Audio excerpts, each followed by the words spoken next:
The lake was glass that morning. No motorboats, no shouting kids, just loons and a light fog lifting off the water. Exactly why I built this cabin on my side of the shoreline. Quiet. That quiet ended with the sound of gravel spraying up my driveway.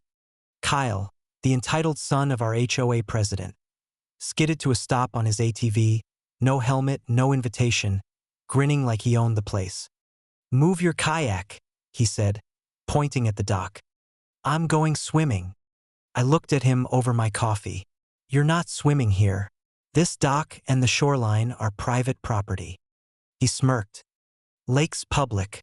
Mom says everything in the HOA's jurisdiction belongs to us." "That's funny," I said, "because this piece of shoreline was bought out of the HOA before you were born. You don't own a drop of it." He stomped, phone already out. "Fine. If you won't let me use it, I'll get the cops to make you." "You do that," I said, sipping my coffee. 20 minutes later, a sheriff's cruiser rolled up. Deputy Harris got out, looking like he knew exactly why he'd been called. "Morning," he said. "Got a call about someone being denied lake access?" I pointed. "He wants to use my dock. It's private property." Harris nodded. "Kyle, you know better than this. Public water doesn't mean private shoreline. You can't trespass just to go swimming." "But Mom, your mom isn't the law," Harris said. "Leave. Now." Kyle kicked a rock, muttered something about lawyers, and tore off back up the road. I figured that was the end of it. But as I stood there, looking out at my dock, I realized I was tired of them pretending they had a right to any of my shoreline. So I decided to fix that. Permanently. I drove into town that afternoon and met with the county assessor.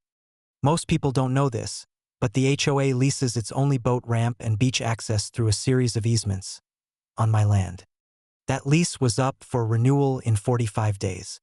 The next morning, my lawyer sent a single, clear notice. Effective immediately, no further public or HOA access will be granted.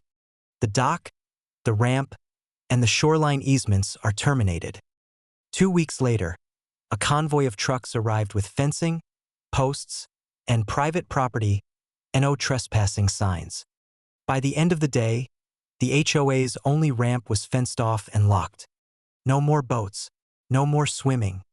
I stood at the top of the hill watching as a line of HOA members gathered, shouting, while their own president, Karen, turned redder than the sunset.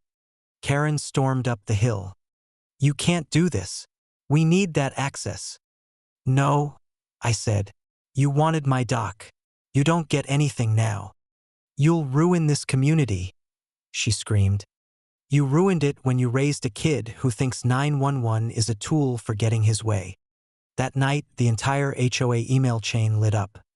By morning, my attorney had a dozen voicemails begging me to reconsider. I didn't. The signs stayed up. The lock stayed on.